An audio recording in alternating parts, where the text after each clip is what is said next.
Hi everyone! My name is Clarabelle McCaffrey, and this is my first YouTube video. Today I will be talking about Solangelo and Fierrochase, along with how they relate to other ships and how Rick Riordan really messed them up. So, Rick Riordan is probably one of my favorite authors. I've been reading Percy Jackson's since I was maybe 7 or 8, and I always loved the books. Now, starting from the end of Heroes of Olympus, I feel like the general quality of the books began to go down. And I don't know if it was just because he was trying to be a sellout or if Rick Riordan was just running out of ideas. But I have found that this is a really big thing on the internet, that people are really mad about it. And I felt like I've read so many fan fictions, even with their typos, that were better about certain relationships, like Solangelo. So, today I decided to air out some of my ideas on how Solangelo was so thoroughly messed up. Okay, so starting in the House of Hades, we find out that Nico D'Angelo is indeed gay.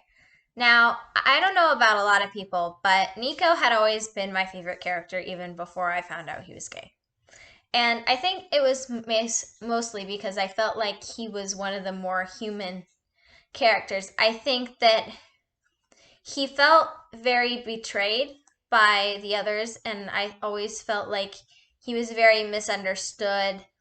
And I feel like in general, the one thing that always bothered me is I don't think that any of the 7, other than Hazel and Percy and Annabeth, ever really tried to figure him out, aside from Jason once they got to here. Because I think Percy and Annabeth, they didn't know how to react to Nico after he ran away. I think they never really wanted to. For them, he was just the kid who showed up once in a while, who was strange, and that they couldn't figure out if they trusted. And I don't think beyond that they ever really cared. And I feel like this would be a problem later on because Percy would probably be trying to make up for something that happened in the past. Because for him, I think that Bianca and Nico D'Angelo were really the only skeletons that someone like him ever had. I mean, Bianca died after he promised Nico to keep her safe. And as far as Percy would probably be concerned, he's probably the reason why Nico got so messed up too.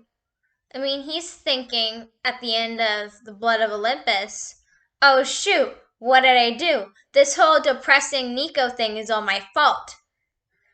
Which is a lot, but I also don't think that he should blame himself almost, because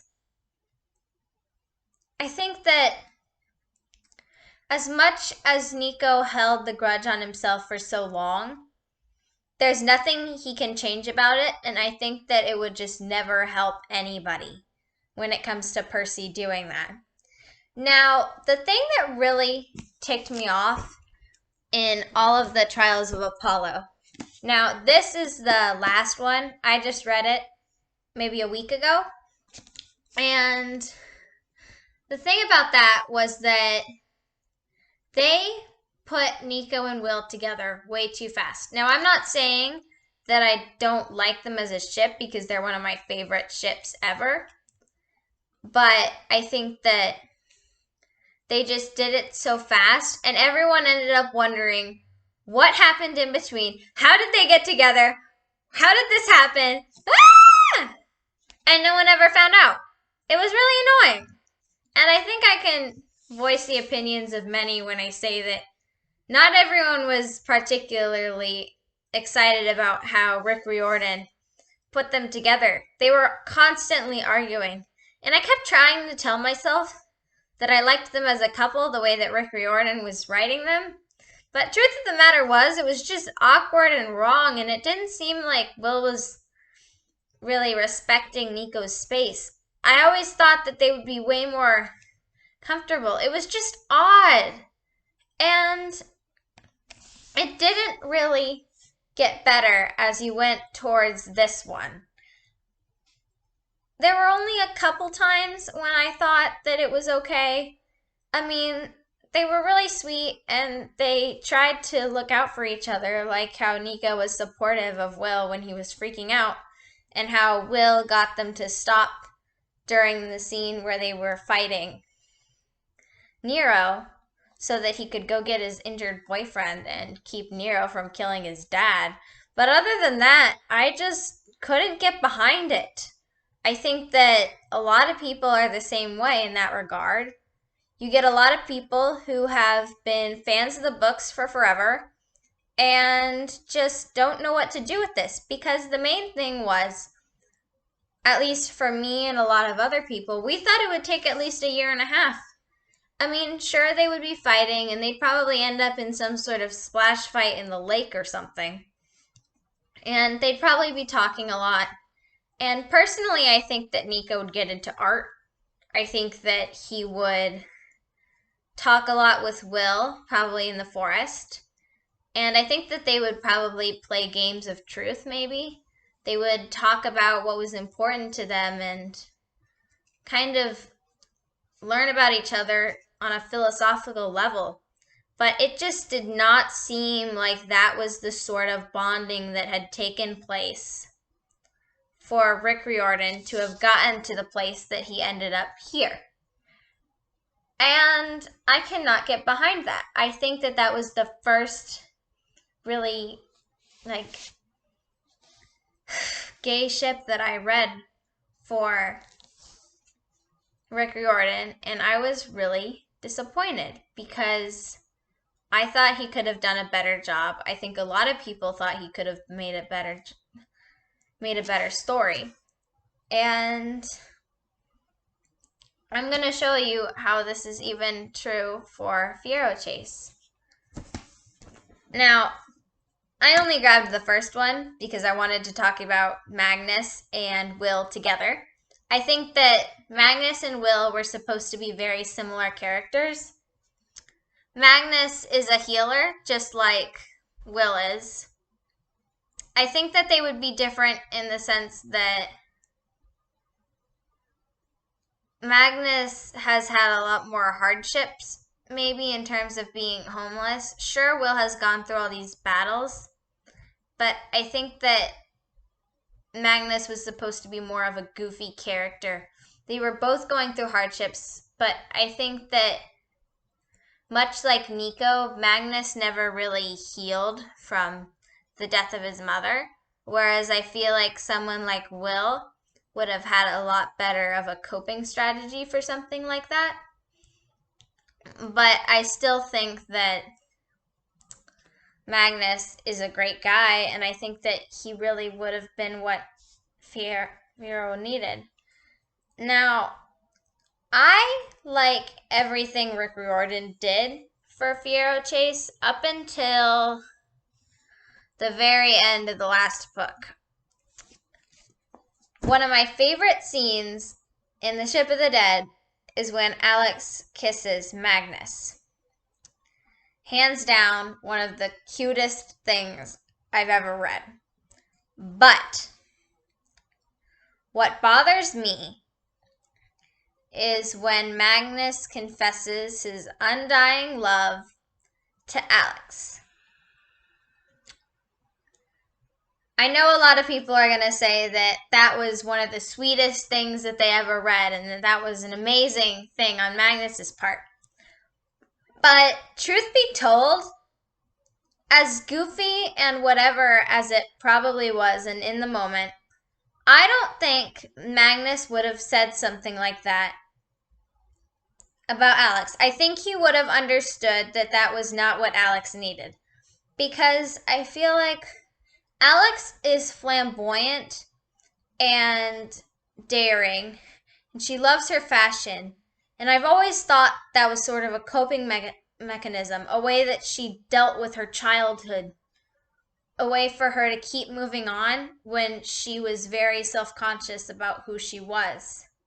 Because, yes, she's gender fluid, and I know that she's proud of it, but I also think that she's probably wary of how people will react, so she's always so defensive.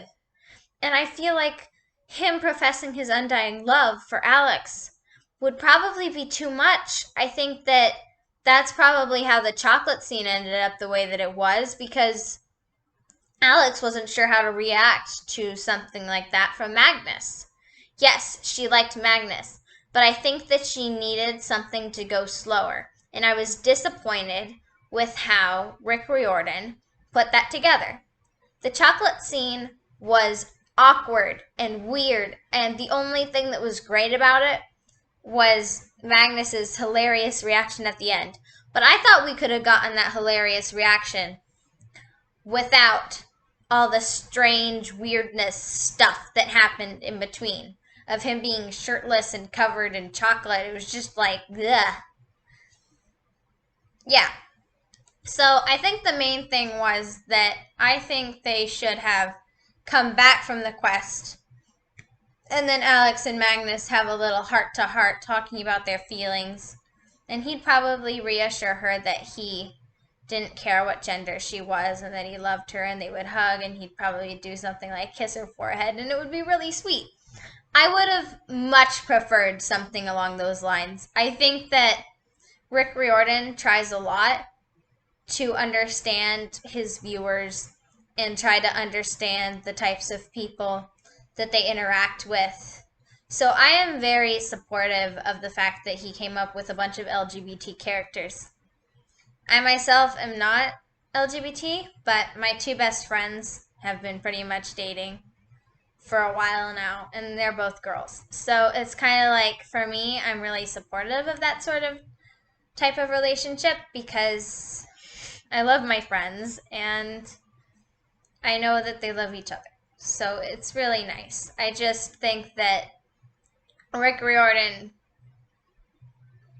could have done a better job. And I think I'm with a lot of people when I say that he kind of fucked Solangelo up. And he sort of did that with Magnus Chase. Now, I have a fanfiction.net account under Kinkajou Canopy, KINKAJOU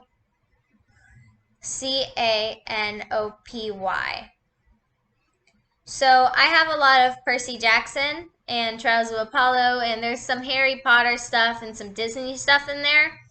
And I've got a couple Solangelo things that I thought someone might like to read. They're not perfect. There might be a typo or two because I didn't really edit them. But I think that the main concepts are really good. And hopefully one of you will enjoy it. Thank you, and share in the comments what you think.